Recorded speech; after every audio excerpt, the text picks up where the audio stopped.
und Gückel mit rosa-blauen Flügeln. Das sieht nett aus, aber die armen Tierchen tun mir leid. Niemand wird sie draussen gern haben.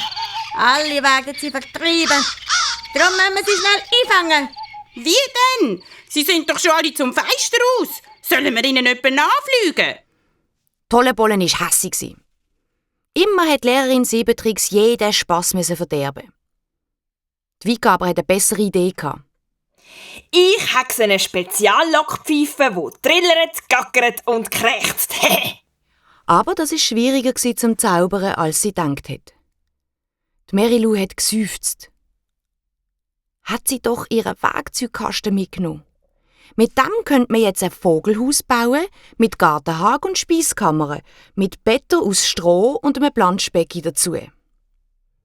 Hör auf träumen, Mary-Lou. Das Hexenspruchbuch hat sie streng angeschaut. Dann hat Mary-Lou erstaunt beobachtet, wie sich selber die Seiten umblättert haben und das Buch Seite für Seite nach dem richtigen Zauberspruch abgesucht hat.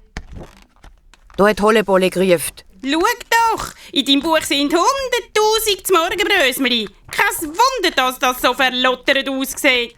Da ist der Mary-Lou in den Sinn gekommen, dass sie ja noch das Morgenbrötchen von gestern, vorgestern und vorvorgestern in der Tasche von ihrem untersten Schurz hatte. Sie hat unter ihre vielen farbigen und verrissenen Röcke gelangt und die paar verhudelten Brötchen vorgegraben. Die Hollebolle hat sie genommen und hat daraus eine Handvoll kleine, appetitliche Vogelfutterbrötchen gezaubert. Alle Hexen haben ihre lange Hand aus dem Fenster gestreckt, haben die Vogelbrötchen draufgelegt und die Vögel damit angelockt. Es ist nicht lang gegangen. Da sind mit Krächzen, Kreien, Gegacker und Trillieren die Vögel wieder anzuflattern gekommen. Sie haben den Hexen zu den Händen ausgefressen und sich ihnen auf die Köpfe gesetzt. Bald war das ganze Schulzimmer voll von Vögeln, Federn, Aufregung, Geträller, Geschrei und Begeisterung. Siebentricks hat sich Sorgen um die Ordnung im Schulzimmer gemacht. Sie hat 5 grosse, schwere Besen gezaubert, die das Schulzimmer von allen umeinanderfliegenden Vogelfedern und sonstigem Dreck befreit haben. Und währenddem hat sie zwischen den Bäumen vor der Schule eine Rabe, Truthahn, Eule, Gückel, Kolibri, Falke, Weidehopf, zaubert. So, das ist unser neuer Pausenhof. Jeden Morgen suchen wir frische Eier und in der Pause gibt es Spiegelei statt Spinnengutzi und Krottenwarzen.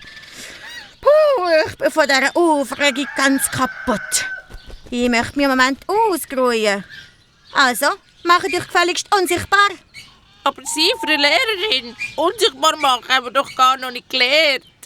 Lehrerin, ich weiss etwas. Was weisst du schon, du Anfängerin?